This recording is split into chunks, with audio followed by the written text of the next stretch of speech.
আজ দেশের রাজনৈতিক অঙ্গনে আলোচনার কেন্দ্রে উঠে এসেছে একটি গুরুত্বপূর্ণ রায়। হাইকোর্টে খারিজ হয়ে গেল বিএনপি নেতা ইশরাক হোসেনকে ঢাকা দক্ষিণ সিটি কর্পোরেশনের মেয়র ঘোষণা করে নির্বাচন কমিশনের গ্যাজেট স্থগিত চেয়ে করা রিট। বিচারপতি মোহাম্মদ আকরাম হোসেন চৌধুরী এবং বিচারপতি দেবাশিস রায়চৌধুরীর সমন্বয়ে গঠিত হাইকোর্ট বেঞ্চ এই আদেশ দেন আজ বৃহস্পতিবার। এই রিটটি করেছিলেন সুপ্রিম কোর্টের এক আইনজীবী মোহাম্মদ মামুনুর রশিদ। তিনি 13 মে এই আবেদনটি করেন। পেছনে ফিরে তাকালে দেখা যায় 2020 সালের 1 ফেব্রুয়ারি অনুষ্ঠিত হয় ঢাকা দক্ষিণ সিটি কর্পোরেশনের নির্বাচন।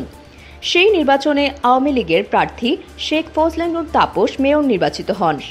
পরদিন এই নির্বাচন কমিশন ফলাফল গ্যাজেট আকারে প্রকাশ করে এবং তাপস দায়িত্ব গ্রহণ করেন।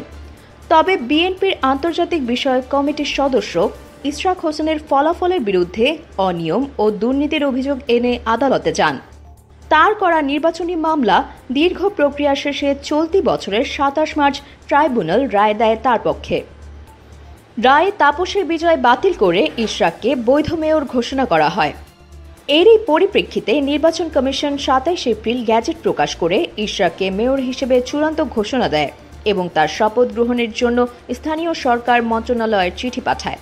তবে এরপরও মেয়র হিসেবে দায়িত্ব গ্রহণে কার্যকর কোনো পদক্ষেপ না নেওয়ায় বিক্ষোভে ফেটে পড়েন বিএনপির সমর্থকেরা। আজ রিট খারিজের খবর ছড়িয়ে পড়তে কাকরাইল থেকে মৎস্য ভবন মোড় পর্যন্ত আনন্দ মিছিল করেন বিএনপির নেতাকর্মীরা। এই রায়ের মাধ্যমে একদিকে যেমন ইশরাক হোসেনের মেয়রত্ব নিশ্চিত হয়েছে, অন্যদিকে নতুন করে রাজনৈতিক উত্তাপ ছড়িয়েছে ঢাকা শহরে।